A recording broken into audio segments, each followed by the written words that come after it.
الشیطان الرجیم بسم اللہ الرحمن الرحیم.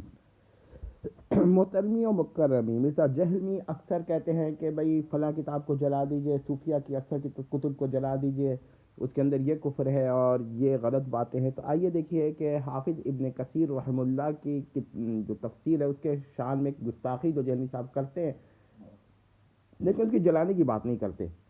ذرا سنتے ہیں.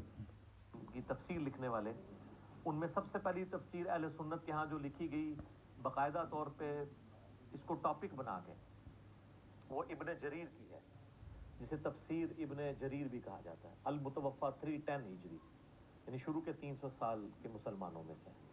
اور اسی کی تلخیص ان سے تقریباً 400 سال بعد لکھی تفسیر ابن کثیر، حافظ عماد الدین کثیر المتوفا 774 ہجری. انہوں نے اکثر چیزیں انہی سے نقل کی، لیکن ویلیو ایڈیشن کی بہت زیادہ.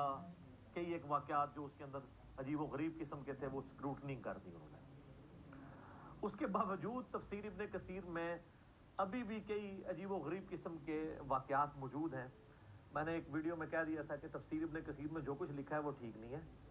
اس میں آپ احادیث لیں، اس میں کوئی شک نہیں ہے کہ تفسیر بالروایہ یعنی احادیث کی روشنی میں اور قرآن کی آیات کی روشنی میں سب سے بیسٹ تفسیر اس امت میں جس عالم نے لکھی ہے نا، وہ حافظ ابن کثیر کی ہے.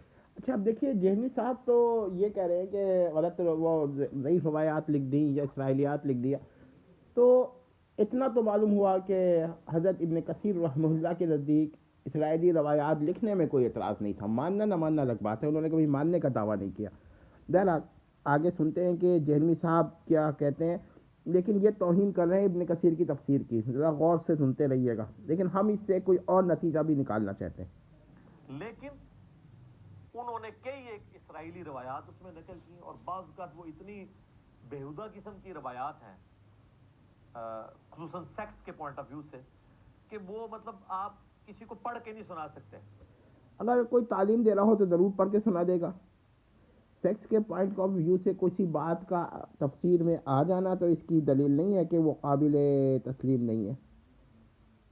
بہرحال ہو سکتا ہے کہ بات غلط ہو سکتا ہے صحیح ہو، مگر ٹاپک کے بنیاد پر آپ اگر تحقیق کرنا چاہ رہے ہیں تو یہ بہت بڑی غلطی کر رہے ہیں. آپ کو سند کے بنیاد پر تحقیق کرنی چاہیے. آگے سنیں. کوئی شخص کہے کہ اگر یہ ہاں ماشاءاللہ اس قابل ہیں کہ میں اپنی سسٹر کے سامنے یا اپنی والدہ کے سامنے بیٹھ کے یہ باتیں پڑھ سکتا ہوں، تو آپ پڑھ نہیں سکتے.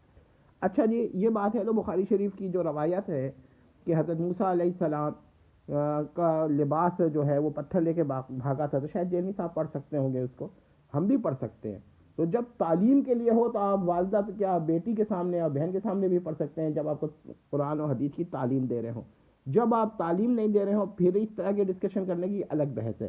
دیکھتے ہیں جیلمی صاحب کو میں کچھ روایات اور بھی موقع ملا تو انشاءاللہ بتاؤں گا، اور پھر یہی سوال کروں گا کہ وہ اگر روایات ٹھیک ہیں ان کے نزدیک تو کیا وہ پڑھ سکتے ہیں اپنی والدہ اپنی بیٹیوں کے سامنے یا شاید اپنی بہن کے سامنے بھی.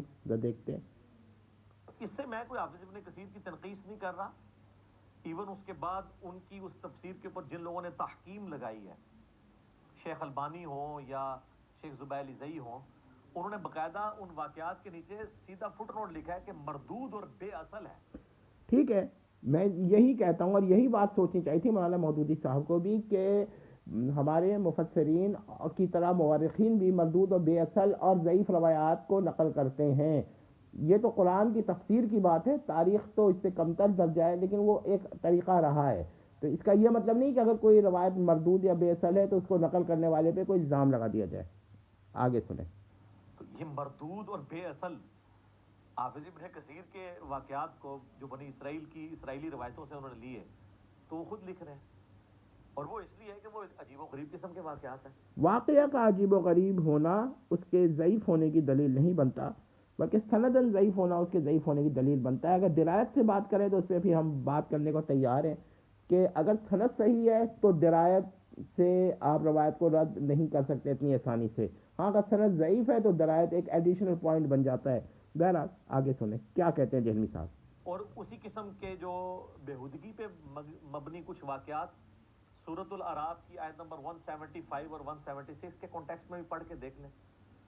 لوگ کہتے ہیں نہیں کدھر لکھا ہوا ہے، تو سر آپ قرآن کھول لیں، ابن کثیر موجود ہے، تو سورۃ الاعراف آیت نمبر 175 اور 176 کے کانٹیکسٹ میں جو اسرائیلی روایتیں ہیں وہ ماشاءاللہ جس قسم کی ہیں وہ آپ پڑھ کے دیکھ لیں تو آپ کو پتہ چل جائے گا۔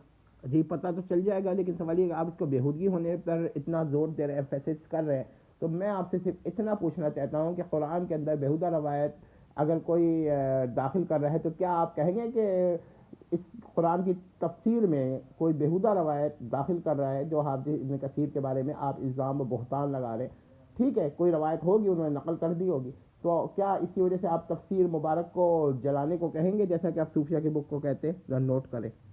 باقی ان کے پورے ورک کو ہم زیرو سے ملٹیپلائی نہیں کر رہے، یہ ہاں جی، زیرو سے ملٹیپلائی آپ بالکل نہیں کر رہے، تو پھر صوفیہ کی بکس میں بھی بہت ساری باتیں ہیں جن کو آپ زیرو سے ملٹیپلائی کر دیتے ہیں، پوری کتاب جلانے کو کہتے ہیں۔ آگے سنیں۔ چیزیں جو نکالنی چاہیے تھی، لیکن ظاہر ہے کہ اب وہ فوت ہو چکے ہیں، ان کے مرنے کے بعد تو نکل نہیں سکتی۔ یہی ہو سکتا تھا کہ جو لوگ اس کی تحکیم کر رہے ہیں وہ نیچے فٹ نوٹ پہ لکھ دیں کہ بھائی اے کہانی ہے، چھاڑ دو، باقی چیزیں لے لو، جو ہم کئی علماء کے بارے میں کہتے ہیں کہ اس عالم کی یہ بات ٹھیک ہے، یہ کہانی ہے، یہ کہانی چھوڑ دیں، قرآن و حدیث لے لیں۔ تو یہ رول جو ہے یہ پرانے بزرگوں پہ بھی فٹ ہوتا ہے، یہ نہیں ہے کہ پرانے جو ہے وہ کوئی معصوم تھے، وہ بھی اپنے زمانے کے انسان تھے، ان سے بھی غلطیاں ہوئی ہیں۔